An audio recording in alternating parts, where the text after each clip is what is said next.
mexicana ha entrado en un círculo virtuoso.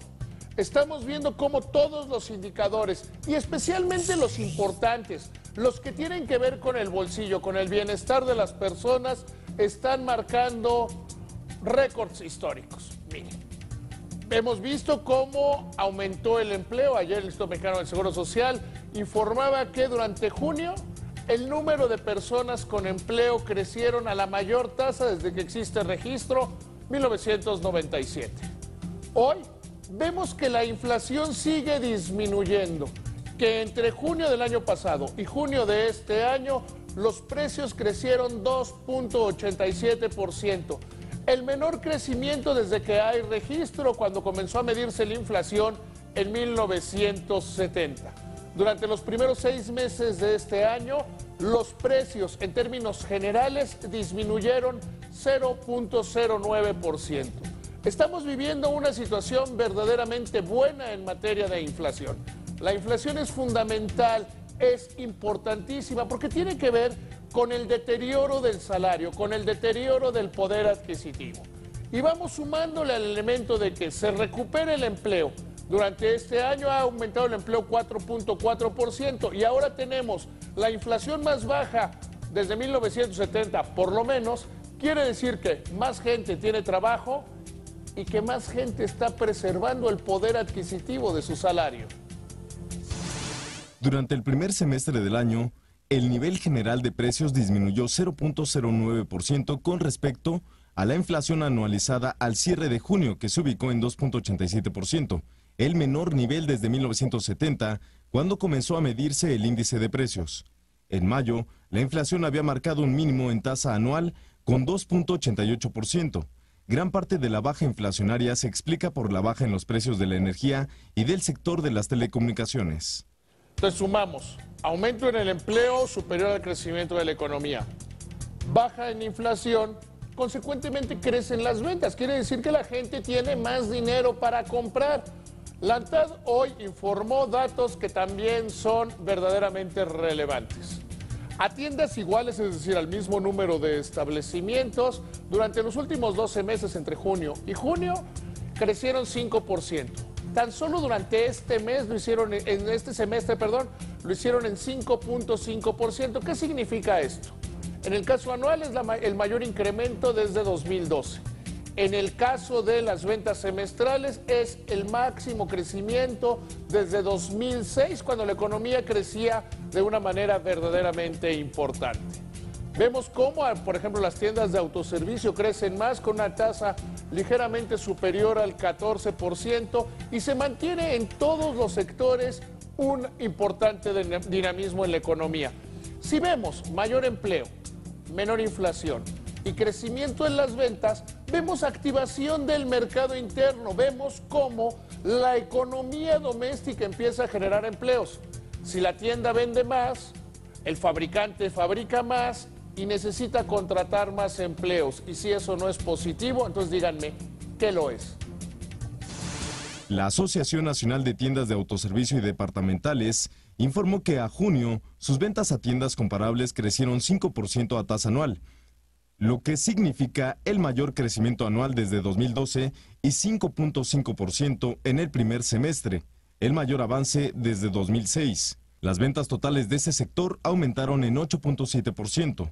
El martes, Walmart había anunciado un incremento en sus ventas a tiendas comparables del 5.7%.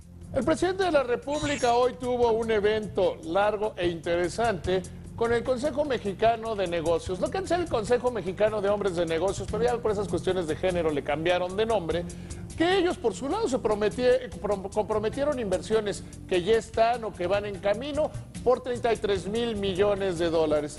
Y el presidente dijo, antes de presentar los datos económicos que se han dado a lo largo de esta semana, que por lo demás son altamente positivos, dijo que hay que recuperar la confianza.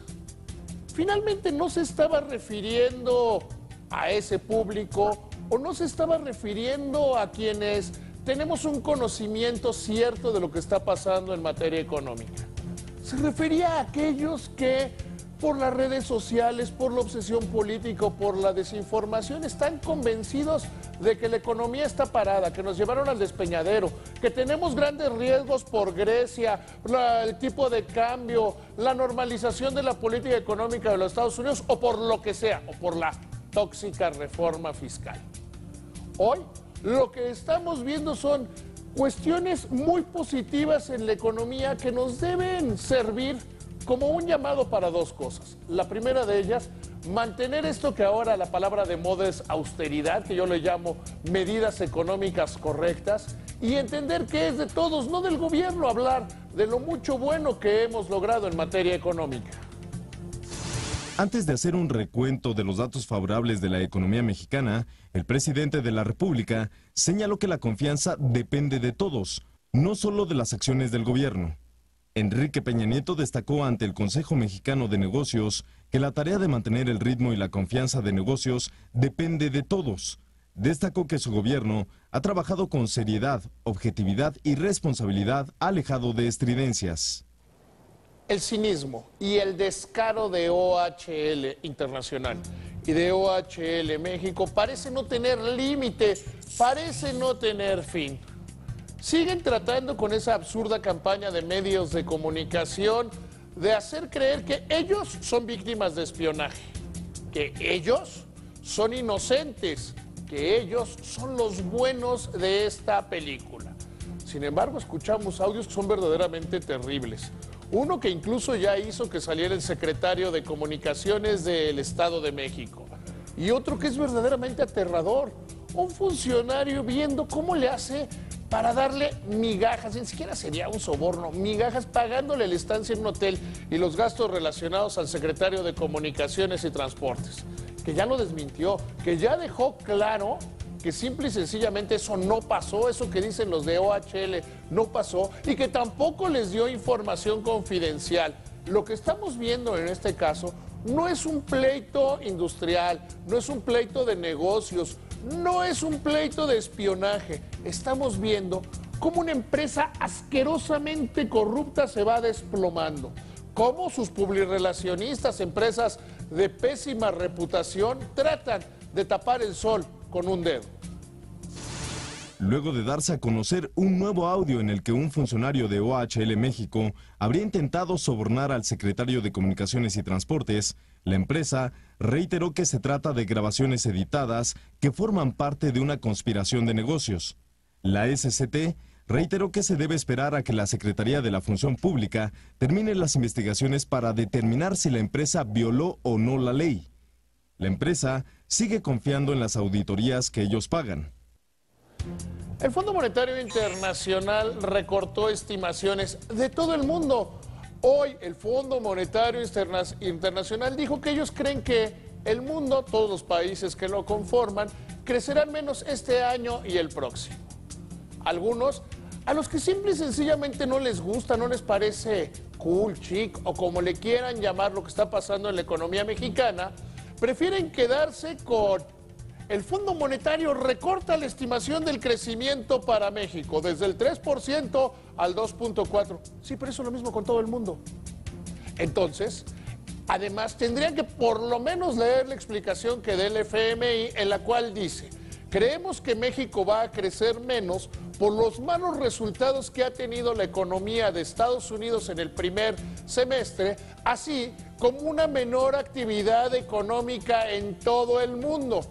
Entonces distingamos, si México crece menos y como lo hizo en el primer trimestre del año, es la economía, la quinta economía del mundo con mayor crecimiento, y la estimación del fondo baja por cuestiones que son exógenas al país, entonces deberíamos como bajarle al dramatismo económico y usar más el discurso del presidente de que la confianza sobre lo que estamos haciendo bien en esta economía nos corresponde absolutamente a todos, porque nosotros, todos, los que menos tienen especialmente son los que más se benefician. El Fondo Monetario Internacional recortó la estimación del crecimiento de la economía mexicana durante este año a 2.4%. En la estimación previa lo había fijado en 3%. El organismo financiero internacional explicó que su decisión está fundamentada en el pobre dinamismo que registró la economía de Estados Unidos durante el primer semestre, así como la menor expectativa del crecimiento de la economía global, que disminuyó a 3.3%. Hay dos tipos de secretarios de Estado, los que son más técnicos y los que son más políticos. Y hay una mezcla bastante rara que son aquellos que son técnico y políticos. Sin embargo, a veces el balance va cargando hacia los lados. Durante toda esta semana le hemos venido explicando en este programa cómo está la situación del acero, cómo se mezcla una gran cantidad de cosas. Ante el menor dinamismo mundial y la caída de la economía china, cómo ese país está tratando de colocar su acero legal o ilegalmente donde caiga. Cómo en México algunas empresas tratan de chantajear al gobierno o pedir protecciones. Y cómo hay problemas entre los sindicatos. Ildefonso Guajardo, el titular de la Secretaría de Economía, básicamente se concentra en el rollo, en el discurso, en el vamos a hacer, platiquemos, bla, bla, bla. Y hay otros que sí están trabajando, afortunadamente, como es el jefe del Servicio de Administración Tributaria, que dice, estamos aplicando la ley en contra de las importaciones ilegales de acero. Llevamos 27 créditos fiscales por 700 millones de pesos a esas empresas. Ante la incapacidad del secretario de Economía de enfrentar la situación del acero, el Servicio de Administración Tributaria informó que actuará en contra de aquellas empresas que estén internando acero a México sin el pago correcto de los impuestos. Aristóteles Núñez dijo que ya han aplicado créditos fiscales por 700 millones de pesos a 27 empresas que están importando acero sin cumplir con los requisitos que establece la ley. Economía sigue prometiendo que tomará acciones en el sector. Las medidas económicas correctas, ahora llamadas de austeridad, son las que funcionan, son las que en el largo plazo generan que un país no solo sea fuerte, no solo sea estable, no solo resista los embates internacionales, sino que eso se comience a reflejar en el bolsillo de las personas. Hoy en México estamos viendo el círculo benéfico de baja inflación, generación de empleo y crecimiento de las ventas. Eso es a lo que toda economía debe aspirar, no a los rollos griegos. Gracias, que le vaya muy bien. Te invitamos a seguir cuestionando la información con los siguientes videos.